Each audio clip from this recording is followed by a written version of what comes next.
அனைவருக்கும் இனிய காலை வணக்கம். எனக்கு இன்று புத்தக விமர்சனம் செய்ய வாய்ப்பளித்த NEKSD கல்வியியல் கல்லூரிக்கும் இக்கல்லூரியின் தலைமை நூலகர் டாக்டர் ஷீலா அவர்களுக்கும் நன்றியை தெரிவித்துக் கொண்டு எனது புத்தக விமர்சனத்தை துவங்குகிறேன்.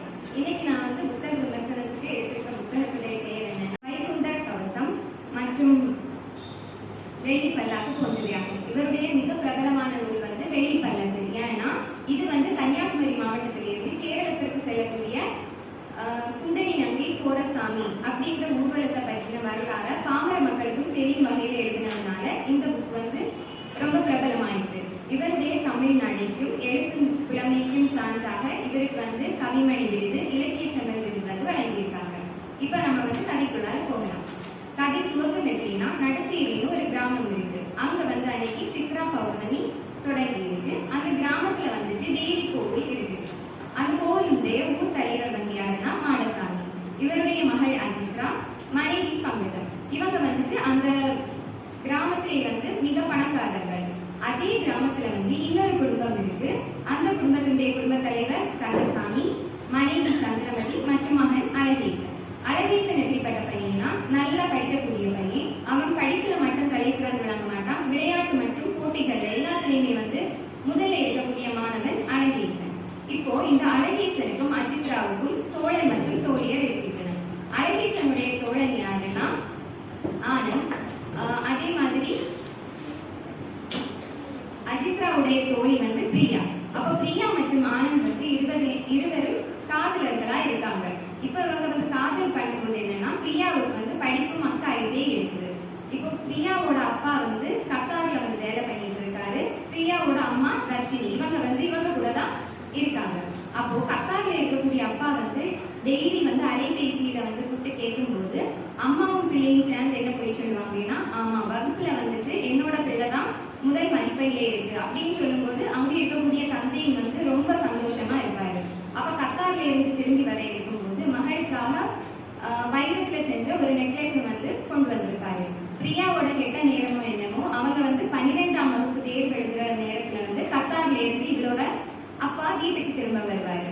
அப்போ கத்தார்ல இருந்து கூட்டிட்டு வர்றதுக்கு விமான நிலையத்துக்கு பிரியா மற்றும் தர்ஷினி போவாங்க, அம்மாவும் பிள்ளையும். அதே இடத்துல இவருடைய காதலன் ஆனந்த சந்திக்கிறான். எப்படின்னா, ஆனந்துக்கு கோபன் அப்படின்னு ஒரு நண்பன் இருக்கிறான். அவனோட அண்ணனை அனுப்பி வைக்கிறதுக்கு அவங்களும் விமான நிலையத்துக்கு போவாங்க.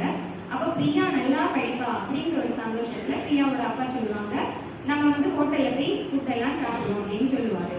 அப்போ அம்மா வேண்டான்னு சொன்னாலும் எனக்கு ஹோட்டல் தான் போய் சாப்பிடணும்னு பிள்ளை சொல்லுவோம். அப்போ அப்பா என்ன நினைப்பாருன்னா, நம்ம பிள்ளை நல்லா படிக்குது இல்லையா, இன்னைக்கு ஒரு நாள் ஹோட்டல்ல போய் சாப்பிடுவோம். அதே ஹோட்டல்ல ஆனந்த் மற்றும் கோபன் அவனுடைய நண்பர்கள் வருவாங்க. அப்ப ரெண்டு பேரும் பார்த்து பேசும்போது இவனுடைய பிரியாவோட அப்பா கத்தார்ல இருந்து வருவாரு. அதே இது ஆனந்துடைய நண்பன் கத்தாருக்கு போவான்.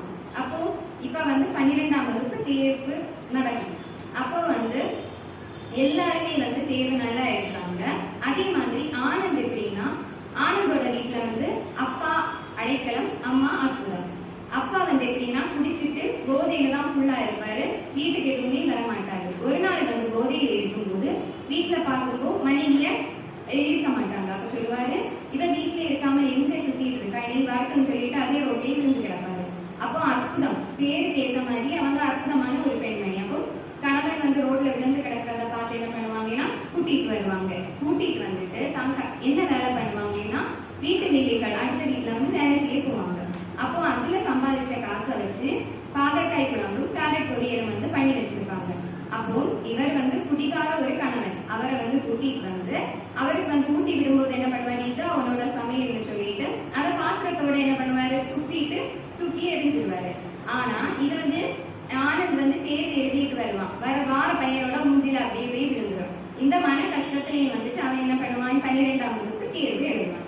இப்போ நம்ம அழகேசன் ஒரு ஃபேமிலியை பார்த்தோம். அழகேசன் எப்படின்னா ஒரு விவசாய குடும்பத்தை சார்ந்தவன். அவரோட அப்பா கடின உழைப்பாளி, விவசாயத்தையே நம்பி இருக்கவங்க.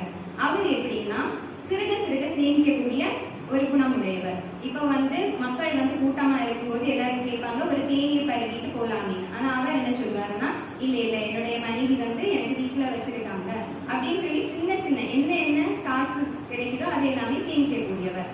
இதை சேமிச்சு ஒரு நாள் வங்கியில போய் பார்க்கும்போது மொத்தமாக இவங்க 3 லட்சம் ரூபாய் சேர்த்து வச்சிருக்காங்க. அப்ப வீடு வாங்கியாச்சு, நிலம் வாங்கியாச்சு. இப்போ 12ஆம் வகுப்பு தேர்வு முடிவுகள் வெளியாயாச்சு. பிரியா வந்து ஆனந்த காதலிச்சுட்டே இருந்ததுனால பிரியா வந்து தேர்வுல தோல்வியுற்றா. மற்றவங்க எல்லாருமே வந்து தேர்வுல தேர்ச்சி பெற்றாங்க. இப்போ வந்து அஜித்ரா வந்து மாடசாமி அவர்களுடைய மகள். அப்போ அஜித்ரா பொறியியல் கல்லூரியில போறா. ஆனந்த் பிரியாவின் காதலன் ஆனந்த் வந்துட்டு BA ஆங்கிலம் எடுத்து படிக்கிறான். பிரியா வந்து ஃபெயில் ஆனதுனால டியூட்டோரியலுக்கு போறாங்க. ஆனா அழகேசன் வந்துட்டு எங்கேயுமே படிக்க போகல. அப்போ மாடசாமி ஊர் தலைவரா இருக்கிறதுனால அஜித்ராவுக்கு வந்து பொறியியல் கல்லூரியில சீட் கிடைச்சப்போ இவருக்கு ஒரு சீட் கேட்பாங்க. அப்ப அவர் அந்த கல்லூரி முதல்வர் என்ன சொல்வாருன்னா, அவனுக்கு சீட்டும் கொடுக்குறேன், அதே மாதிரி 1 லட்சம் ரூபாய் காசும் கொடுக்குறேன் அப்படின்னு சொல்லுவாரு. ஆனா இந்த பையன் என்ன சொல்லுவான்னா, அந்த காசை வந்து அவர்கிட்டயே வச்சிருக்க சொல்லுங்க, இந்த இயற்கை அடிச்சு கல்லுகளை எல்லாம் உடைச்சுதான் என்னன்னா அவர் வந்து ஒரு கல்லூரியை கட்டி எழுப்பி இருப்பாரு. இந்த 1 லட்சம் ரூபாயை பயன்படுத்தி அதை சரி செய்யறதுக்கு அவர்கிட்ட சொல்லுங்க. இவன் வந்து மொத்தமா விவசாயத்திலே இருந்தானே தவிர கல்வி கற்கணும் அப்படின்னு எந்த நோக்கமும் இல்லை. அப்போதான் இவனை வந்து பள்ளியில இவனுக்கு வந்து பாடம் எடுத்த ஒரு ஆசிரியர் வீட்டுக்கு வருவாரு. அப்ப வந்து அழகேசனோட அம்மாவுக்கும் அப்பாவுக்கும் அறிவுரை கூறுவாரு. இப்ப வந்து இவன் இந்த விவசாயம் பண்ணான்னா இந்த இடத்த மட்டும்தான் மாற்ற முடியும். இவன் வேளாண்மை சம்பந்தப்பட்ட படிப்பு படிச்சா ஒரு உயர்ந்த அதிகாரியா இருக்கும்போது மொத்த விவசாயத்துக்குமே மாற்றம் கொண்டு வரலாம் அப்படின்னு அறிவுரை சொன்னதுக்கு அப்புறம் இவனை வந்து ஒரு நல்ல வேளாண்மை கல்லூரியில வந்து சேர்ப்பாங்க. வேளாண்மை கல்லூரியிலேயே நல்லா படிப்பான். அங்கேயும் வந்துட்டு தங்க பதக்கம் வென்ற முதல் மாணவனா இருப்பான். இவனுக்கு வந்து எப்படின்னா அந்த காலேஜ்ல வந்து சிறந்த இளைஞர் அப்படிங்கிற அவார்டு கொடுப்பாங்க. ஆனா அங்க போக மாட்டான். இதுக்கு பதிலா இவருக்கு முதலமைச்சர் பேருந்தும் விருது கிடைக்கும். இப்போ வந்து அஜித்ரா பொறியியல் கல்லூரியில படிச்சுட்டு இருக்காங்க. பிரியா மற்றும் ஆனந்த். இப்ப ஆனந்த் வந்து தேர்வுல தேர்ச்சி பெற்றாச்சு. அப்ப வந்து பிரியாவை பார்க்க போறான். ஆனா வந்து பிரியா வந்து அவனை வந்து கவனிக்கவே இல்லை. ஏன்னா இவள் அம்மாவும் பிள்ளையும் சேர்ந்து வந்து போய் சொல்லி தேர்வுல தோல்வி அடைஞ்சாச்சு. இப்ப என்ன நடக்குதுன்னா, அப்பா வந்து வெளிநாட்டில இருந்து நிறைய காசு கொண்டு வந்தாரு, மகளுக்காக நிறைய பண்ணாரு. அதையெல்லாம் இப்போ ஒவ்வொன்னா செலவழிக்க தொடங்கினாரு. ஏன்னா அம்மாவும் பிள்ளையும் வந்து போய் சொல்லி தானே இவ்வளவு நாள் என்னை ஏமாத்தினாங்க அப்படின்னு சொல்லிட்டு தம்பி வந்து குடிகாரனாகி காசு மொத்தமா செலவழித்தாரு. அப்போ ஆனந்த் வந்து இவள்கிட்ட பேச வரும்போது இவ பேசவே மாட்டான்.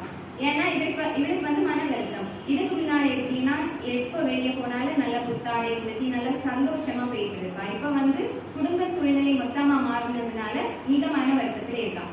அப்ப இவன் தான் திரும்ப அவ பின்னால போய் பேசி சொல்லுவான், நீ வந்து மனம் தளராத, நல்லா படிச்சுரு, நம்ம 2 பேருமே சேர்ந்து நல்லா சம்பாதிக்கலாம் அப்படின்னு சொல்லுவாங்க. அப்ப திரும்பவும் இவ வந்துட்டு சந்தோஷத்துல டியூட்டோரியல் போயிருவான், பாஸ் ஆகி இப்போ அவள் வந்து கல்லூரியில படிக்கிறான். அஜித்ரா பொறியியல் கல்லூரி படிச்சுட்டு இருக்கும்போது மாடசாமி சில பெற்றோர்கள் வந்து சொல்லுவாங்க, மாடசாமியும் அஜித்ரா கிட்ட சொல்லுவாங்க, அழகேசனை பாரு, அவன் வந்து எப்படி படிக்கிறான், நல்லா படிக்கக்கூடிய பையன், நீ இருக்கே. அப்ப வந்து அஜித்ரா சொல்லுவா, அவளோட அப்பா வந்து எப்படின்னா அன்னையும் பிதாவும் முன்னறி தெய்வம் அப்படின்னு சொல்லி கொடுத்து வளர்த்திருக்காங்க. அவனை வந்து நூலகம், வயல்வெளி இப்படிப்பட்ட எல்லா இடத்துலையும் கொண்டு போய் வளர்த்திருக்காங்க. நீங்க என்ன எப்படி வளர்த்துனீங்கன்னா, எனக்கு எல்லாமே தந்து எனக்கு தேவையான பொருள் இதை தான் தந்திருக்கீங்களே தவிர அறிவு சம்பந்தப்பட்ட எதுவுமே எனக்கு தரல அப்படின்னு சொல்லுவாங்க. அடுத்து கொஞ்ச நாள் முடிச்சது என்னன்னா, இவளுக்கு வந்து திருமண ஆலோசனை வரும். அப்போ இவங்க மாடசாமியும் ரொம்ப பணக்காரங்களா இருக்கிறதுனால ஒரு அமெரிக்கன் மாப்பிள்ளையை வந்து பார்ப்பாங்க. அப்போ அந்த பையன் இங்க வருவான். வந்ததுக்கு அப்புறம் இவ கிட்ட பேசுறதுக்கு நல்ல முயற்சி பண்ணுவான். ஆனா கிராமத்து புறங்கள் தெரியும் இல்லையா, என்ன சொல்லுவாங்கன்னா, நீங்க பேச வேண்டிய அவசியம் இல்லை, என்னோட பிள்ளை வந்துட்டு நான் சொல்றதான் கேட்பா அப்படின்னு சொல்லிட்டு அவங்க தடுத்து நிறுத்துவாங்க. இருந்தாலும் இந்த அமெரிக்கன் மாப்பிள்ளை என்னன்னா பேசுறதுக்கு நல்ல முயற்சி பண்ணுவாரு. ஆனா வந்து எதுவுமே நடக்காது. அப்போ அஜித்ராவை பார்க்க வரும்போது அவன் வந்து முகத்துல எந்த ஒப்பனையும் இல்லாம சும்மா வந்துடுவா. ஆனா எதுவுமே பேச மாட்டான். இப்ப அவரும் முயற்சி பண்ணி பேச முடியாத காரணத்தினால திருமணம் நடைபெறுது. திருமணம் முடிஞ்சதுக்கு அப்புறம் என்ன ஆகுதுன்னா, அவ வந்து அவர்கிட்ட பேசவே மாட்டான். அவரு சிரிச்சு பேச போனாலும் ஒதுக்கி போயிட்டே இருப்பா. இவர் வந்துட்டு என்னன்னா, இது வந்து மனக்குமரலாகி மாரடைப்பு வந்து இறந்து போயிடுறாரு. அப்போ மாரடைப்பு வந்து இறந்து போயிடுறாரு. இப்போ வந்து அழகேசன் வேளாண்மை கல்லூரியில படிச்சு ஒரு பெரிய அதிகாரியா வந்து எங்க அந்த நடுத்தேரி கிராமத்துக்கு திரும்பி வராங்க. திரும்பி வரும்போது மக்கள் வந்து சொல்லியாங்க, இப்படி அஜித்ராவுக்கு திருமணம் ஆயிடுச்சு. இப்போ என்னன்னா, அஜித்ராவுக்கும் அழகேசனை நேரமே பிடிக்கும். ஆனா அது வந்து மனசுல வச்சுக்கிட்டு இருந்தா, அவளும் சொல்லல. அழகேசனுக்கு அஜித்ராவை பிடிக்கும். ஆனா என்னன்னா விவசாயம் இன்னும் வந்துட்டு அவங்க உயரல, அந்த இதுல வந்து அவன் அதை மனசுல வச்சிருப்பான். இப்ப வரும்போது எல்லாரும் சொல்றாங்க அவளுக்கு திருமணமாகி கணவனை இழந்திருக்கிறாள். அப்போ அவளை முதலா பார்க்கும்போது எப்படின்னா வெள்ள ஆடை வெள்ள புடவை வந்து உடுத்தி அப்படியே இருக்கிறா. ரெண்டு பேரும் மாறி மாறி பேசி திரும்ப அவங்களுக்கு நேரம் இருந்த அந்த காதல்னால என்ன திரும்பவும் மறுமணம் செஞ்சிருக்காங்க. இந்த கதையில இருந்து நமக்கு என்ன தெரியுதுன்னா, விவசாயம் வந்துட்டு இந்த புக்ல வந்து அழகேசனோட அப்பா கந்தசாமி சொல்லியிருப்பாரு, விவசாயம் வந்து நமக்கு எப்பவுமே கடன் போடாது, அதே மாதிரி கல்வியும் வந்துட்டு நமக்கு எப்பவுமே கடன் போடாது. கல்வி என்பது ஒரு மனுஷன் எந்த கடை நிலையில இருந்தாலும் அவனை வந்து உயர்நிலைக்கு கொண்டு போகும் அப்படிங்கிற கருத்தை இது சொல்லுது. அதே மாதிரி நல்ல நட்பு இருந்தா நமக்கு வந்து எதையும் சாதிக்கலாம் அப்படின்னு இந்த கதை சொல்லுது.